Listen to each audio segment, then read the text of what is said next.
गीत गाउने डान्स गर्ने पुरै रहेछ कि I want to do something different for you all. Jambi थोड़े थे बाबुले मलाई मार्छ कसम सबभन्दा पहिला है सबैलाई मेरो नमस्कार र यहाँ लिङ्गेमा कम से कम 3 पल्ट आइसके है र लिङ्गे जस्तो रमाइलो जग्गा चाहिँ मैले काहीँ पनि देखिन है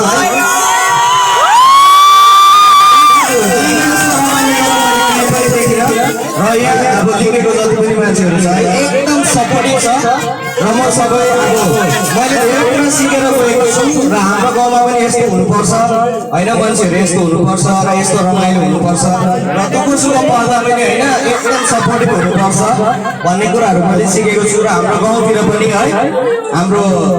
अब समाजको मान्छेहरूलाई दिदी भाइ दाजु बहिनीहरूलाई म सम्झाउने गर्छु धेरै कुरा सिकेको छु मैले यहाँबाट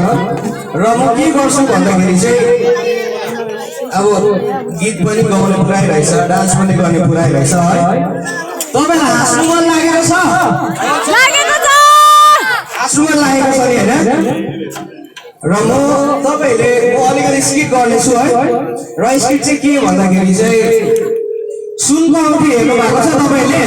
हेरेको छु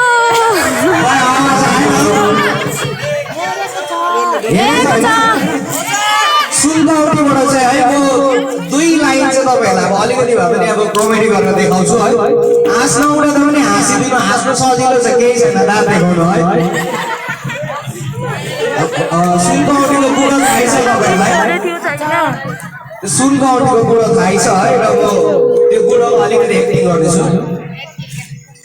अब त्यो बुढो पछि हैन अब तपाईलाई थाहै छ अब त्यो बुढोको पैसा पास हुँदैन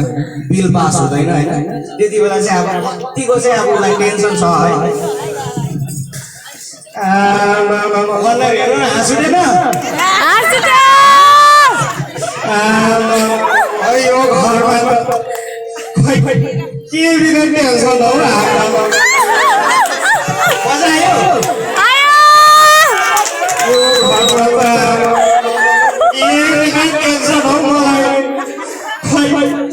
यो बिल पनि पास हुँदैन काका पनि बिलै पास हुँदैन यो घरमा त टेन्सन पुरा छ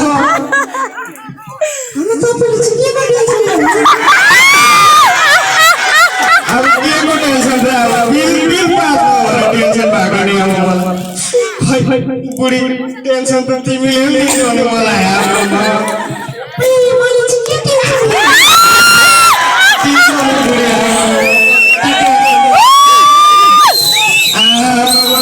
सुत्नु पनि बेलुका यता फर्केर सुत्नु फेरि उता फर्केर सुत्नु भन्यो भने फेरि रातभरि घुमेर तिमीले सुत्नु दिँदैन बुढी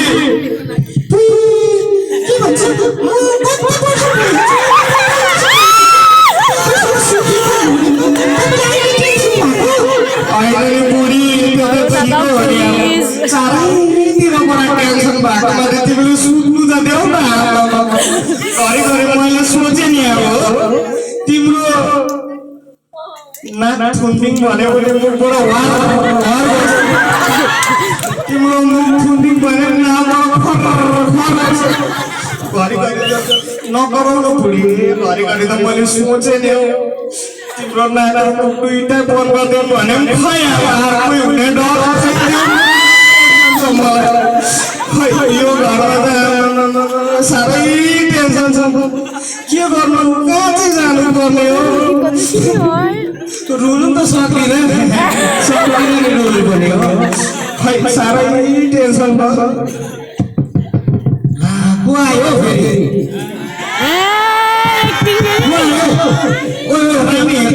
घरमा म छुइनँ भनेन पापा छोरी तो छोरी हो त मेरो छोरी छोरी हो मेरो छोरी पक्कै छोरी होइन छोरी आइज न आइज होइन आइज सालमा एकपल्ट आइज न म पनि बाख्रा खोज्छु सुँगुर खोज्छु छाती कुलाएर मेरो छोरी ज्वाइँ आयो भनेर पारे कुरा खोज्छु त घरि लु आएछ बस टेन्सनको बेला आइपुगेछ खै यो घरमा त बुढी यहाँ सुन तिमी बुढी सुन न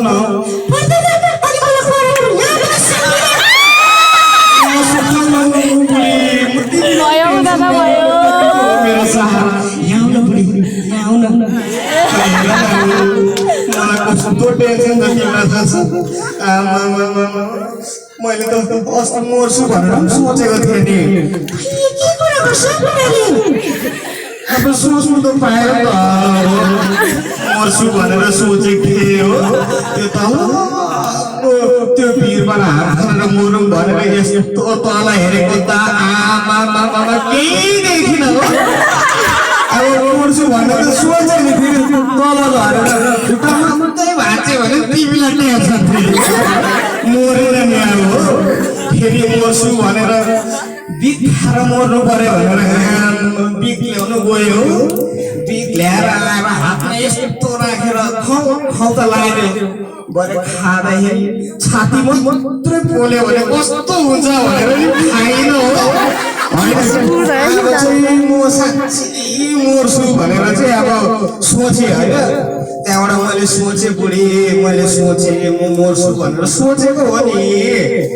मर्छु भनेर सोचेको त्यहाँबाट नाम्लो रहेछ भित्र नाम्लो ल्याएर चाहिँ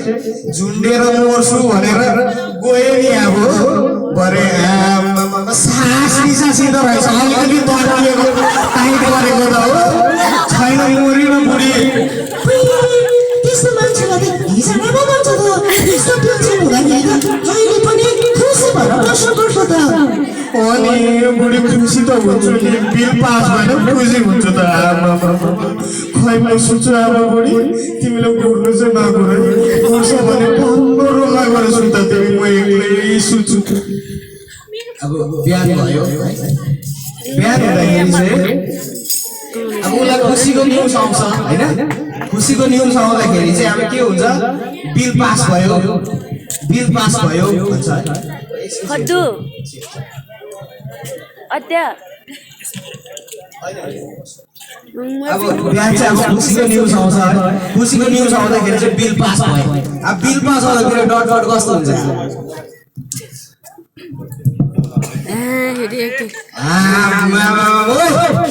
के भरे दुधको पैसा ज्यादा त्यसको गाईले किनेले